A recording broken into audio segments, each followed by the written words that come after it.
Welcome back lifting others. How to avoid re-render in class component. இன்னைக்கு எப்படி class காம்போனன்ட்ல unnecessary re-render ஆகிற காம்போனன்ட்டை prevent பண்றதுன்னு சொல்லி நம்ம பார்க்க போறோம். அதுக்கு முன்னாடி நான் ஆல்ரெடி உங்களுக்கு ஃபங்க்ஷன் காம்போனன்ட்ல எப்படி re-render ஆகிற காம்போனன்ட் அவாய்ட் பண்றது நான் சொல்லியிருப்பேன். பார்க்காதவங்க போய் டிஸ்கிரிப்ஷன்ல லிங்க் கொடுத்துருப்பேன், மேல ஐ பட்டன் லிங்க் கொடுத்துருப்பேன், போய் பார்த்துட்டு வந்துருங்க. அப்பதான் இந்த செக்ஷன் கிளியரா உங்களுக்கு புரியும். சரி, ஓகே. இப்போ எப்படி நம்ம கிளாஸ் காம்பவுண்ட்ல ரீரெண்ட் ஆகிறத அவாய்ட் பண்றதுன்னு சொல்லி பார்க்கலாம். ரியாக்ட் அண்ட் பில்டா ப்ரொவைட் பண்றாங்க. இது கிளாஸ் காம்பவுண்ட்ல மட்டும் தான் யூஸ் பண்ண முடியும், ஃபங்க்ஷன் காம்பவுண்ட்ல யூஸ் பண்ண முடியாது.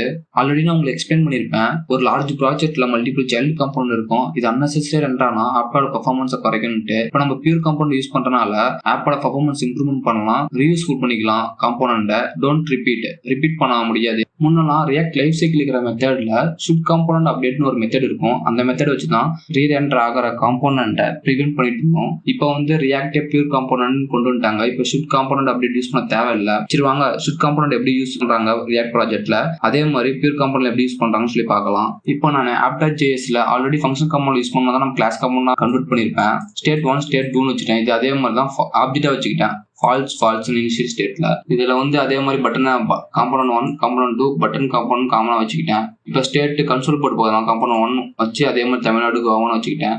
அதே மாதிரி காம்போனன்ட் 2ல அதே ஸ்டேட் இங்க பாத்தீங்கன்னா உங்களுக்கு தெரியும். அவுட்புட்ல கிளிக் பண்ணா சேஞ்ச் ஆகுது, கிளிக் பண்ணா டாங்கிள் மெத்தேடா கொடுத்துருக்கேன். கன்சோல் போட்டு போகலாம். காம்போனன்ட் 1ல இன்னைக்கு என்னன்னு தெரியல, வாய் உதறது.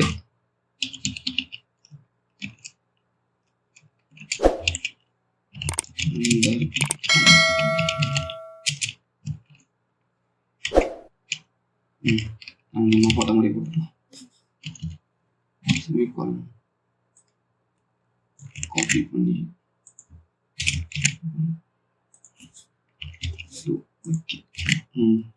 சேவ் பண்ணிட்டு ப்ரௌசர்ல பார்த்தீங்கன்னு வச்சுக்கோங்க.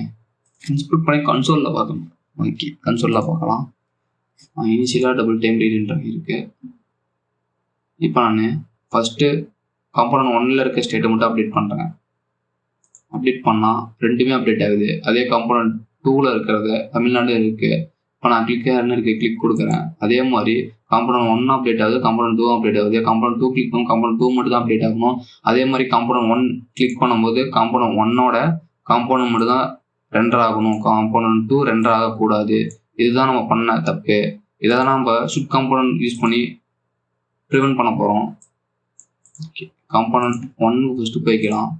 போயிட்டு லைஃப் சைக்கிள் மெத்தட்ல one of the method shouldComponentUpdate மெத்தட்ல இந்த மெத்தட் வந்து என்ன பண்ணணும்னா 2 ரிட்டர்ன் பண்ணும். நெக்ஸ்ட் props, அதே மாதிரி நெக்ஸ்ட் ஸ்டேட். ஓகே, இப்போ வந்து நம்ம ஃபாஸ்ட் யூஸ் பண்றோம். ரிட்டர்ன் பண்ணிக்கலாம். என்னன்னா this dot props தான் பாஸ் பண்ணிருக்கேன். என்னன்னா ஸ்டேட் 1ல தான் இருக்கும். State 1 not equal to next props dot state 1. Okay, component 1ல மட்டும் shouldComponent அப்டேட் கொடுத்து பார்க்கலாம் எப்படி ஒர்க் ஆகுதுன்னு சொல்லி பார்க்கலாம். ஃபர்ஸ்ட் காம்போனன்ட் 1 மட்டும் அப்டேட் பண்றேன். ரெண்டுமே காம்போனன்ட் 2 சேர்ந்து அப்டேட் ஆகுது. இதே மாதிரி காம்போனன்ட் 2 மட்டும் அப்டேட் பண்ணி பார்க்குறேன். காம்போனன்ட் 2 மட்டும் தான் அப்டேட் ஆகுது, காம்போனன்ட் 1 அப்டேட்டே ஆகலை. ஏன்னா இப்போ நம்ம இனிஷியலைஸ் பண்ணிக்கிறது காம்போனன்ட் 1ல தான், அதனால தான் காம்போனன்ட் 1ல ரீரெண்டர் ஆகலை. காம்போனன்ட் 2 மட்டும் ரெண்டர் ஆகுது. காம்போனன்ட் 1 கிளிக் பண்ணா காம்போனன்ட் 1ம் ரெண்டர் ஆகும், காம்போனன்ட் 2ம் ரெண்டர் ஆகும். ஏன்னா காம்போனன்ட் 2ல நம்ம shouldComponent அப்டேட் போடவே இல்லை, அதனால தான். சரி, ஓகே, வாங்க அதுலயும் போட்டுருவோம்.